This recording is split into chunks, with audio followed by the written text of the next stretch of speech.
Darkness falls across the land. The midnight hour is close at hand. Creatures crawl in search of blood. The demons squeal in sheer delight. It's you they spy, so plump, so right. Yet still you stand with frozen feet. You try to run, you try to scream, but no more sun you'll ever see.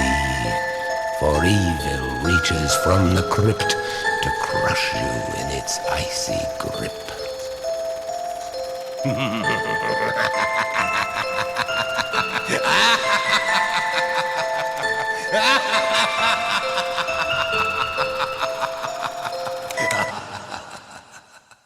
G'day, Tragic here, and welcome to the next turn, A Touch of Evil. And we had a really good turn last turn, and we have finally got a bit of power. We've even still got a pretty decent amount of investigation on some of these guys as well. So it's we've got quite a good chance. We've only got one investigation on Frederick. Let's give him the Touch of Evil and then get started. Okay, so Frederick's never really gotten off the board, so what we want, he only got one investigation, so we're either going to send him into the magistrate's office, but we want to get to the marsh is actually where we really want to go.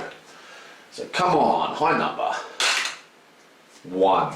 My God. Look at that. I rolled a 1, people. But remember, he did roll a 1, so we get to draw an event. Oh, beautiful. Intuitive Hunch. Play to give any hero or talent elder +2 spirit for the rest of the turn. Play to immediately peek at the secrets of a talent elder without revealing them. Okay, so +2 spirit isn't that cool, but we can play these to peek at a talent elder's secrets. I think we're just going to do that because the spirit thing doesn't really impress me. So over here, we're going to look at this dude, I think he is. Yeah, the good doctor. Dr. Manning. For some reason, Dr. Manning usually gets turned into a werewolf in my games. Don't ask me why, but he always does. Now, he's got 2 secrets. Now, the card allows us to look at both the secrets, so you don't have to choose. It actually says, peek at the secrets. So we can get to look at these, but we can't do anything with them. And he has 1 good secret and 1 evil secret. His good secret is, has to join the hunting party in red. Okay, that's actually next phase. And Shadow Round gets 3 fight dice. So he's worth 3 fight dice, plus he's got a really cool ability. Each time you would take a wound, roll a d6, and a roll of 4 plus prevent that wound. That's like a 50-50 chance of avoiding every single wound you get. So that's huge. Really, really good hero. But he's got an evil. This actually supersedes the good. So, yeah, we have to discard this somehow. And there are ways to discard secrets. So I'll put the evil one on the bottom. Okay. Now remember, the card said without revealing. So that's why he didn't turn evil straight away. Okay, so 1, that takes him to the magistrate's office. Now, as he's at the magistrate's office, we can... we'll just roll for those, 4 cunning. We're going to roll 4 cunning for those investigations. And we get 1 of them. So this has been a pretty horrendous turn already. Yoink. But he does get 1. Now the magistrate's office, you can actually train cunning, but we're not going to. But the first part of the board space says to draw another event. Woohoo! 2 events this turn. And it is... Duel of Honor. You are challenged to a duel by one of the locals. Make an Honor 5 test and gain 2 investigation for each 5 rolled. If failed, immediately take D3 wounds. It's an event! It's like, oh! Oh, I forgot he had the horse. Not that he could use it, it only gives him +1 movement. Okay, so his Honor is 3. So we have 3 dice. And we need 5 pluses. Yoink, we get 1 5 plus. Well, no wounds, that's fine. But he gets 2 investigations. And now we have... And now we have good old Anne. She's our beast character. She is in the monastery. Let's see if we can get a decent roll for once. 6, that's what we like. Bam. And she's going to go 1, 2, 3 to the inn. Now that she's in the inn, she's going to do the encounters at the space. Now the first thing we're going to do is fight this monster. Now the monster is a locust swarm, which is 2 fight dice and 3 wounds for 4 investigation. So we should absolutely destroy this monster. So he gets 2 fight dice.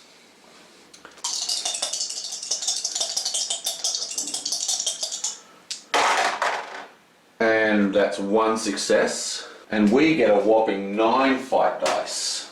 Because she's got 2 combat, 3, 2 for each book. So that's 3, 4, 5, 6, 7, 8, 9. And we only need 2. We only need 3 hits. Bam, and we get 4 hits. So the game is going to start snowballing soon. And she gets 4 investigations. I'm just going to give her a 5 and take 1 back. Now she has a spirit of 4, so she's going to roll 4 dice to try and pick up those other investigations in this space. Come on, high numbers. Boom, and we get another 2 investigation. Thank you very much, skis. 1, 2. Oh, I forgot. She received 1 wound. Now that she's done all that, before she encounters, she can gain 2 investigations or heal a wound. So she's just going to heal that wound back. Yoink. And now she's going to grab a monastery item. A monastery event. Ugh. Library of Latador. Whatever that means. Searching the shelf to dusty shelf, you come across a book of rituals and madness. As you read, the pages begin to disintegrate in your hands. Make a cunning 5 test. If successful, gain 1 spirit marker and add a resolve token to any town elder. Awesome. Now she has a cunning of 3, 4. So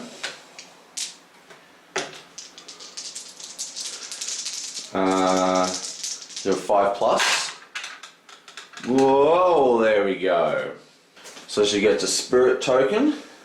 Now a resolve token, this is a problem. We don't really know who's the best person.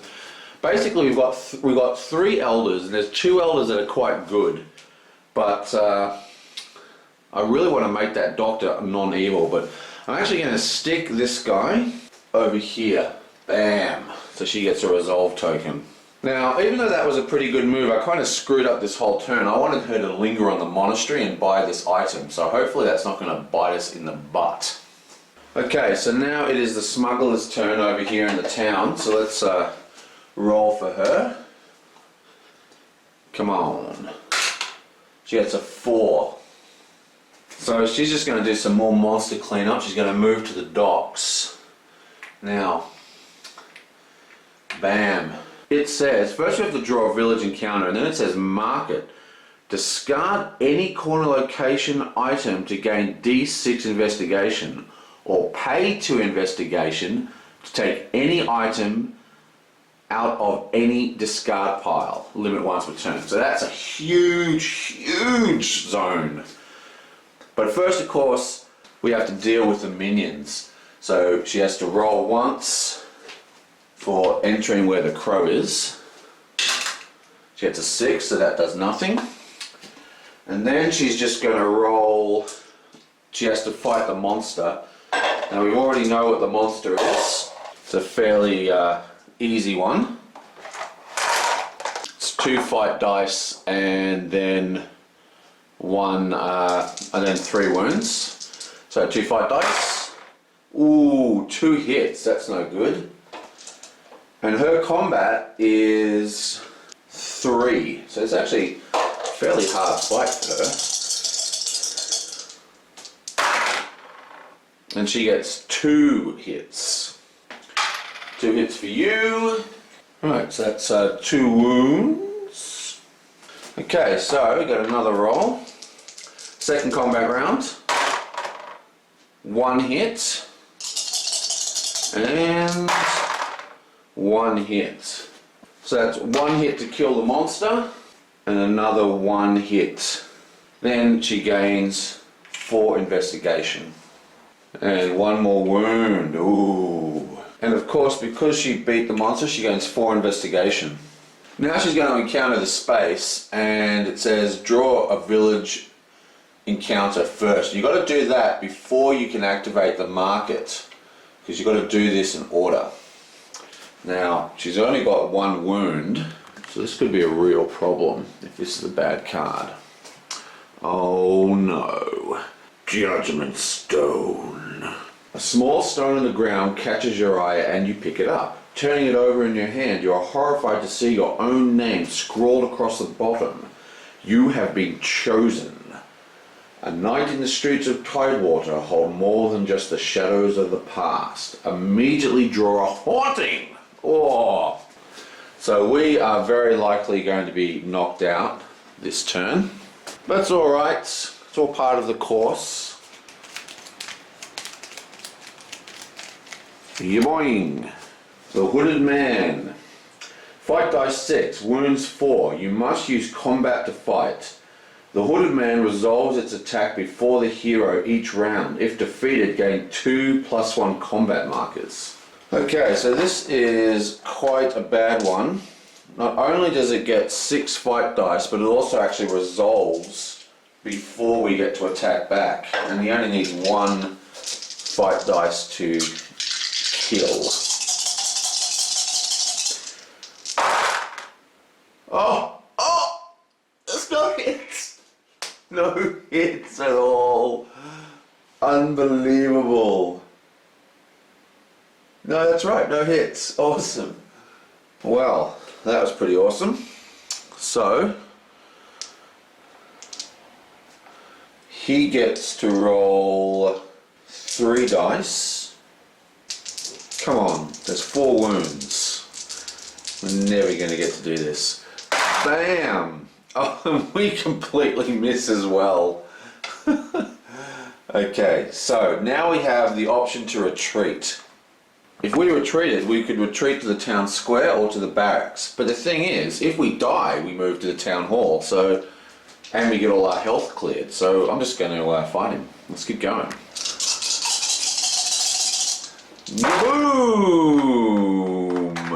Wow. He didn't fool around that time. 1, 2, 3, 4, 5 hits. Okay, so that's the end of him. So what we need to do now is just roll for a 3. So we lose one of these. So basically all we lost is 3 investigation for all that. It loses all its health.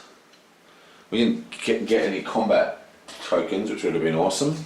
And she is now moved to the town hall square, but because that occurred before accessing, she's unable to access the docks, which is a real bummer.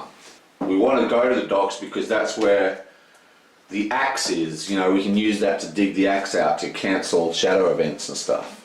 Okay, so that was a bit of a bummer. Now we have good old Katerina, and she is going to roll. She gets a 3. And I think she is just going to go 1, 2. It's 2 to cross the water and go to the northern dock. Now, first thing she's going to do is encounter the space. So she's going to roll a 4 spirit to pick up those, whatever they're called, investigation. She gets none. Thank you very much. And then she has to roll a d6. On a 3+, she gets an event. Otherwise, she gets a mystery card. 4+, awesome. Okay, another mystery event card, sorry. Avenging the Fallen. Play during a fight round to gain 2 fight dice for each dead town elder and each hero that is currently KO'd. Awesome. Play when the hero is KO'd during a showdown. All other heroes are 2 fight dice until the end of that showdown. That's awesome. It's also interesting to know that you can play events even while KO'd. So, that was a bit of a waste. Okay, so it's the start of the mystery phase, so up she stands. So it wasn't a particularly good turn this turn. So I'll just quickly roll. Ooh, 11. This can't be good. Okay, so here we are. Possessed by madness. Every hero must immediately roll a d6 and add their honor. Whomever has the lowest result, roll off if tied, must immediately engage in a single fight round with the hero with the highest result. Each of the heroes gains 1 investigation for every hit. Heroes may choose to roll fewer fight dice than they normally allow, but not fewer than their basic combat. Okay. Well, I'm pretty sure she's going to be the highest. She has a total honor of 5, 6 with this thing.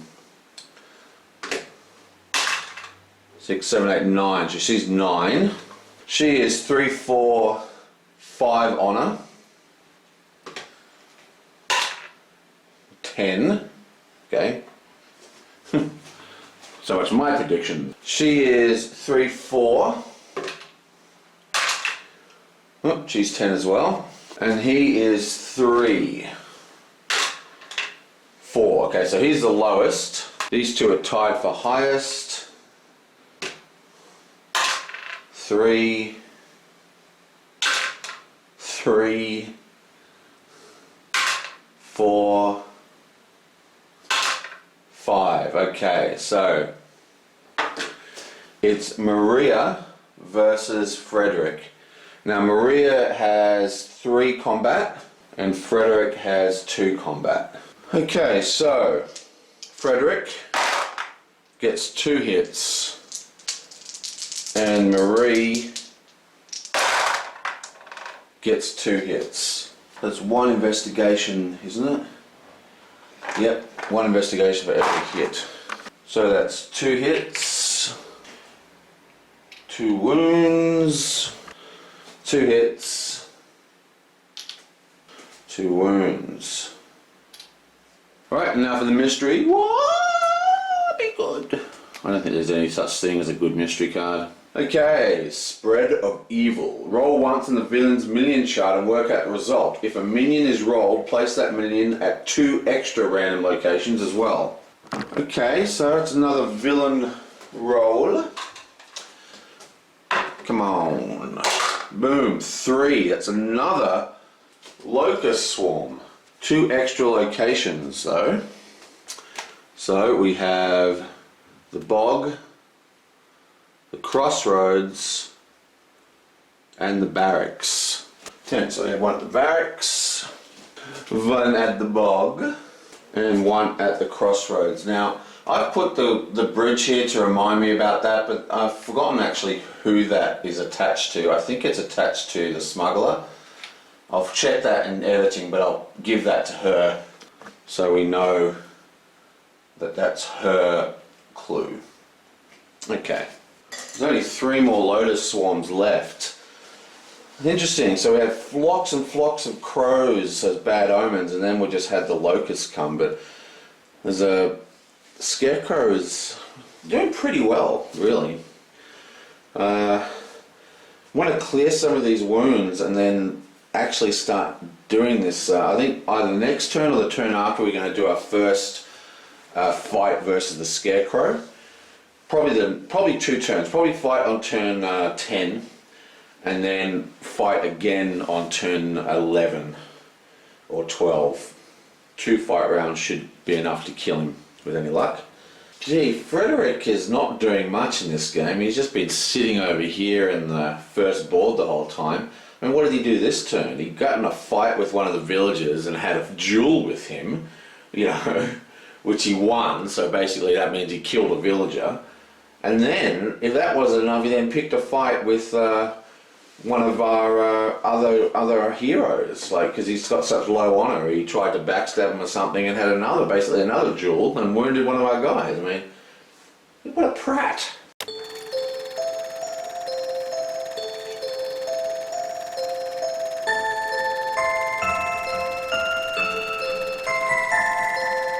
Darkness falls across the land. The midnight hour is close at hand. Creatures crawl in search of blood. The demons squeal in sheer delight. It's you they spy, so plump, so right. Yet still you stand with frozen feet. You try to run, you try to scream, but no more sun you'll ever see. For evil reaches from the crypt to crush you in its icy grip.